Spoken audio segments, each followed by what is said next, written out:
Vous savez, la presse se trouve au sein du ministère de la Communication et des Nouvelles Technologies de l'Information et de l'Économie numérique. Et donc il était tout à fait naturel que je vienne rendre cette visite de courtoisie qui est allée au-delà d'une visite de courtoisie. C'était une véritable séance de travail.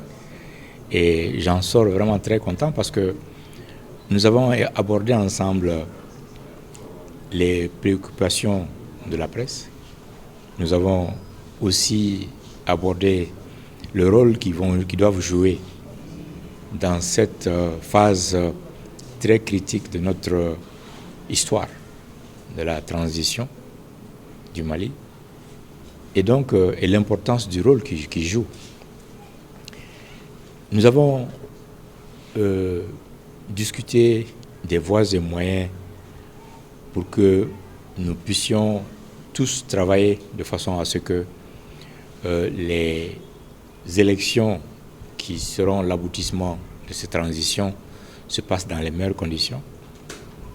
Pour qu'on aille au-delà des élections, qu'on essaie ensemble de remodeler, en fait, si je dirais en termes techniques, reformater l'esprit du Malien et la connaissance que nous avons.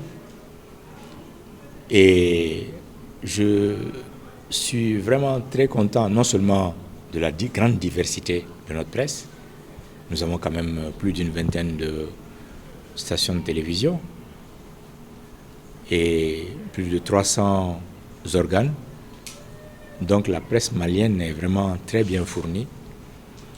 Nous avons parlé de beaucoup de choses concernant la liberté de la presse, les actions concernant le soutien du gouvernement à la presse, les questions de taxation et d'impôts, la question de la dépénalisation de la presse, ce qui est un élément très important. Et je crois que nous avons eu des discussions très franches. Et je crois que nous avons jeté les bases pour une collaboration assez correcte et franche à partir de maintenant.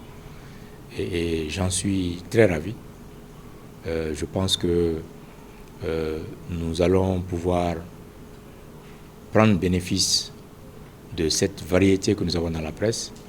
Et aussi, eux aussi, nous avons avec eux établi un canevas de communication. Non seulement une politique de porte ouverte, mais nous avons décidé d'aller l'un vers l'autre aussi, en même temps, parce qu'il ne s'agit pas de tendre la main seulement, il faut être à une distance pour pouvoir serrer la main de l'autre. Et donc, je suis vraiment très satisfait de cette rencontre. Non, mais là, on a discuté les requêtes financières. Ce sera sujet à débat. J'ai dit que je serai leur avocat auprès du gouvernement et je suis l'avocat du gouvernement auprès d'eux aussi. Donc nous allons nous entendre. Pour ce qui est de la presse, des réseaux sociaux, nous savons qu'il y a beaucoup de nouvelles qui viennent des sources qui ne sont pas des journalistes professionnels. Et donc les fake news peuvent porter préjudice à toute la profession journalistique. Donc nous avons passé en revue justement sur tous les angles les questions d'éthique. Et je crois que ces questions-là vont être débattues au moment où nous allons préparer les projets de loi justement concernant la presse. Et comme vous le savez, la HAC a déjà commencé un certain travail là-dessus. Ça passera par le ministère évidemment, qui va consulter aussi la presse, parce que nous ne voulions pas que le législateur que nous sommes